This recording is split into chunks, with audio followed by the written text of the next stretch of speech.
Phases and operations of teaching. Teaching Teaching is special function is to impart knowledge, develop understanding and skill.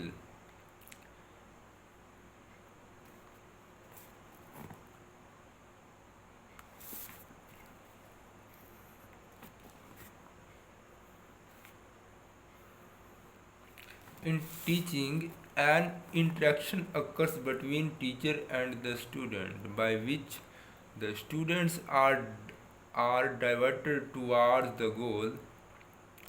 The sole element of teaching is the mutual relationship or the interaction between the teacher and the students which advances the students towards the goal. Teaching is a complex task. For performing this task, a systematic planning is needed. Teaching is to be considered in terms of various steps, and the different steps constitute, uh, constituting the process are called the phases of teaching.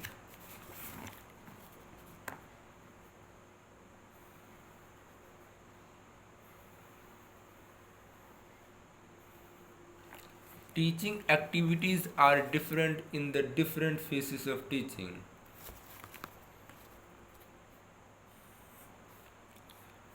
The teaching phases are as follows: pre-active phase of teaching, interactive phase of teaching, post-active phase of teaching. Instruction, planning stage, pre-active phase, execution stage, interactive phase, evaluation cum feedback, post-active stage. Phases of teaching. Pre-active phase of teaching.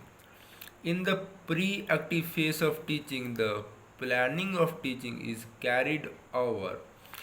This phase includes all those activities which is teacher performs before classroom teaching or before entering the classroom.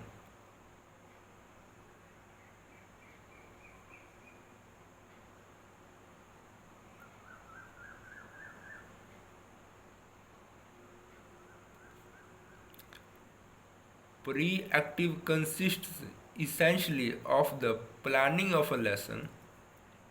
The planning of lesson needs to be seen in broader terms, not merely the designing of a lesson plan. Planning includes identifying the objectives to be achieved in terms of students' learning, the strategies and methods to be adopted, use of teaching aids, and so on. It is the planning phase of instructional act. The foundation of this phase is set through establishment of some kind of goals or objectives and discovering ways and means to achieve those objectives. Following activities are included in the pre-active phase of teaching. Fixation of goals. First of all, the teacher determines the teaching objectives,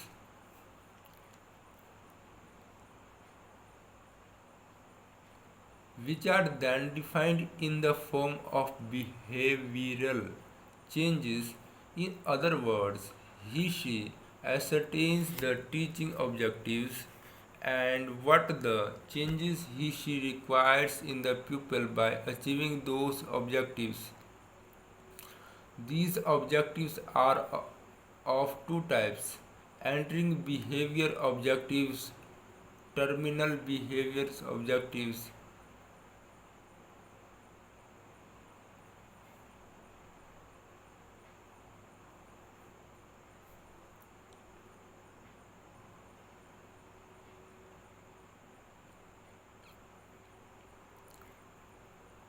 These objectives are determined according to the psychology of the pupils and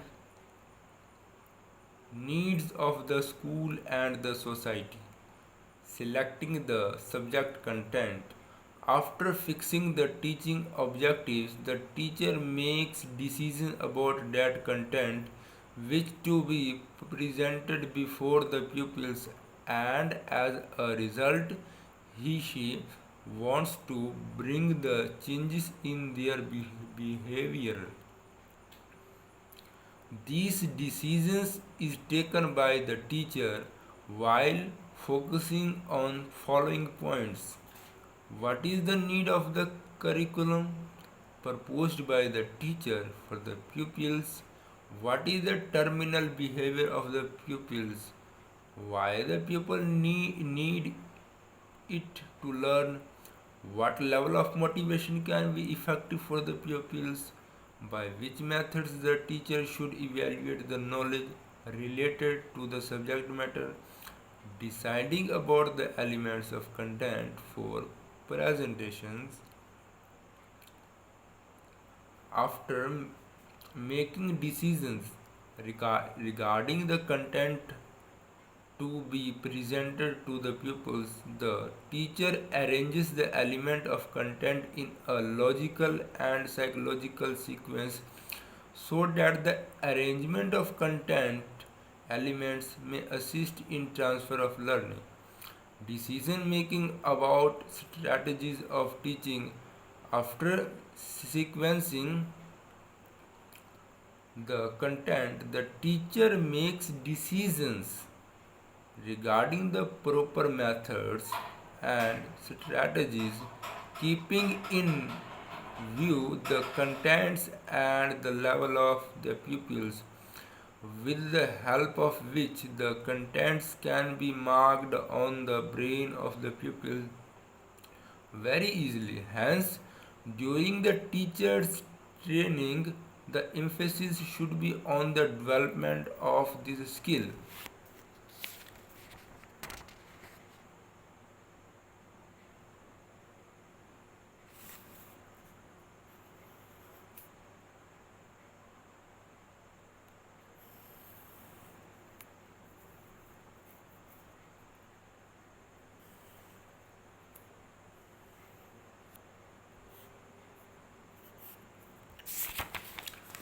So that after training the teaching objectives can be achieved. After making decisions about appropriate methods and strategies.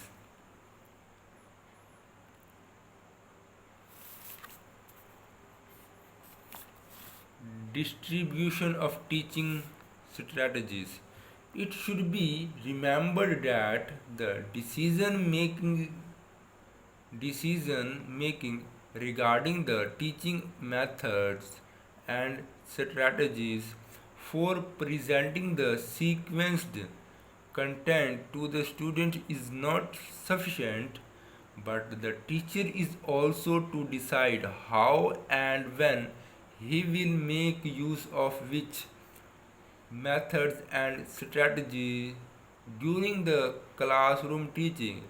In other words, what type of question he will ask the pupils, when and where will he use the chart or map, when will he deliver lecture, when and how will he use blackboard, and when will he ask the evaluative questions, etc. All the above activities should be determined by the teacher at the pre-active stage. Interactive phase of teaching. The second phase includes the execution of the plan, where learning experiences are provided to students through suitable modes. Learners are provided with a deliberately designed environment to interact with.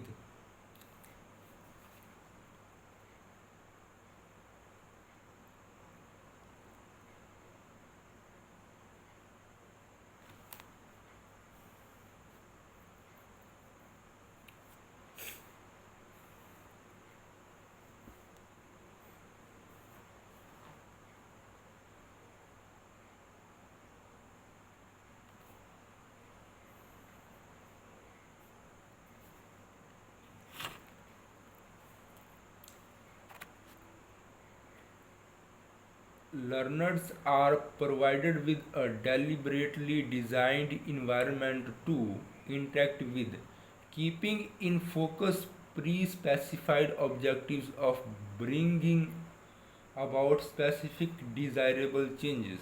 Whether instruction goes in a classroom, laboratory, outdoors, or library, this environment is specifically designed by a teacher so that students interact with certain specific environmental stimuli like natural components, outdoor information from books, certain equipments,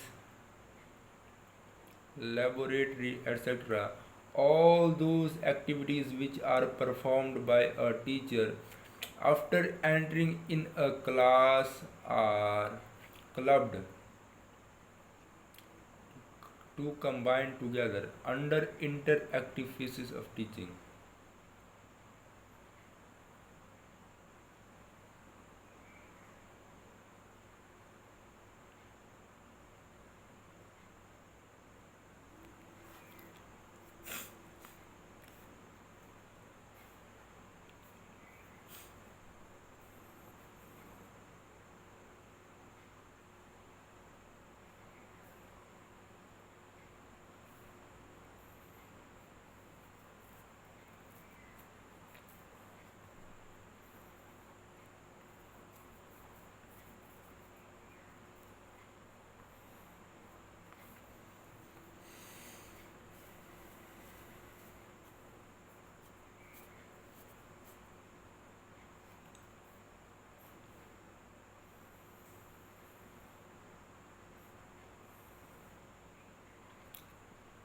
Generally, these activities are concerned with the presentation and delivery of the content in a class.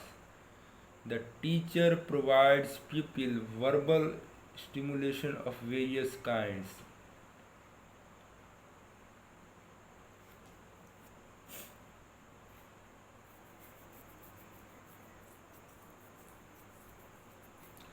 Makes explanation, ask questions, listen to the students' response, and provide guidance.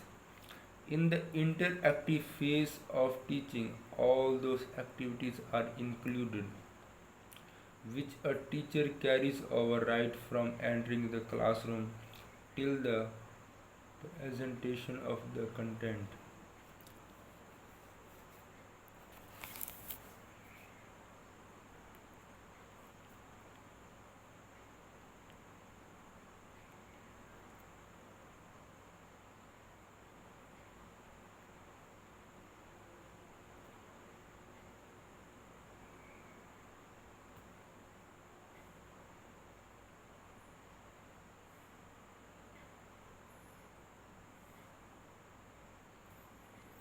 According to P.W. Jackson, the teacher provides pupils verbal, verbal stimulation of various kinds.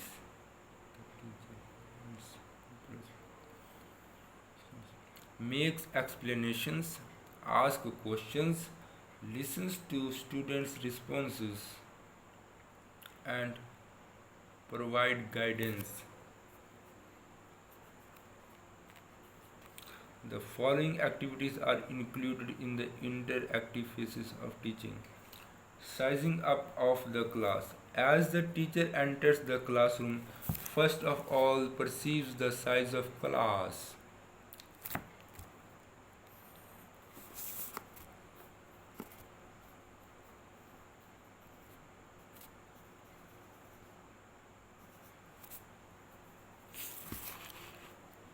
He throws his eyes on all the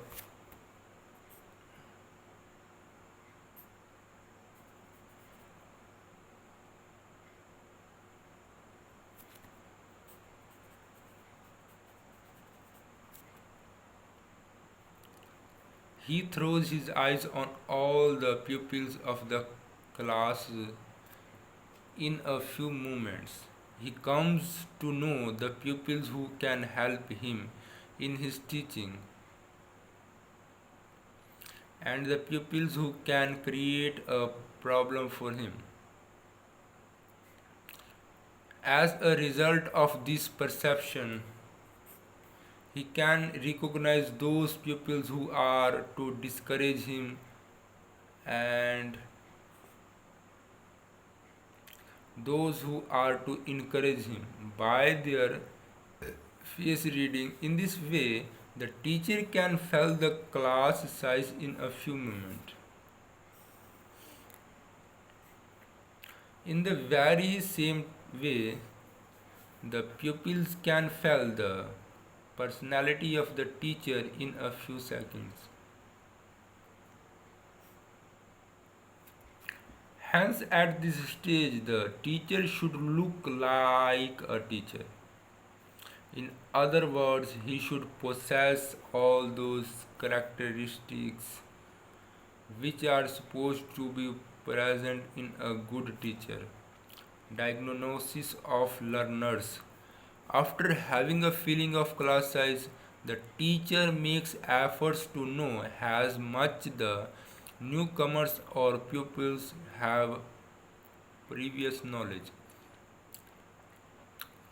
He tries to know these things in the following three areas: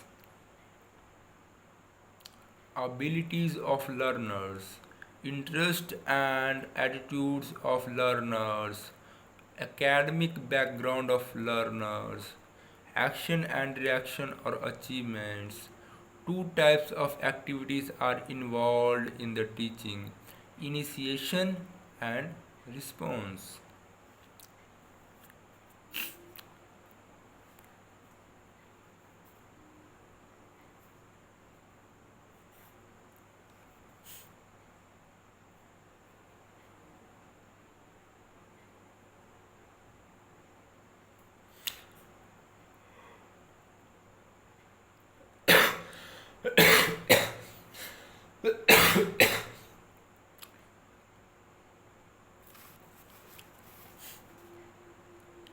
Action and reaction or achievements. Two types of activities are involved in the teaching: initiation and response. Both these activities occur between the teacher and the pupils. Both these activities are known as verbal interaction. In other words, when a teacher performs some activities,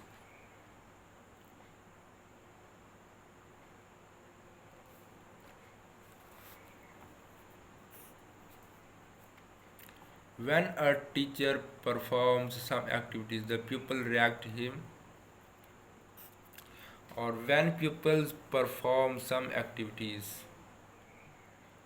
the teacher reacts those activities, and thus the interaction in the teaching goes on.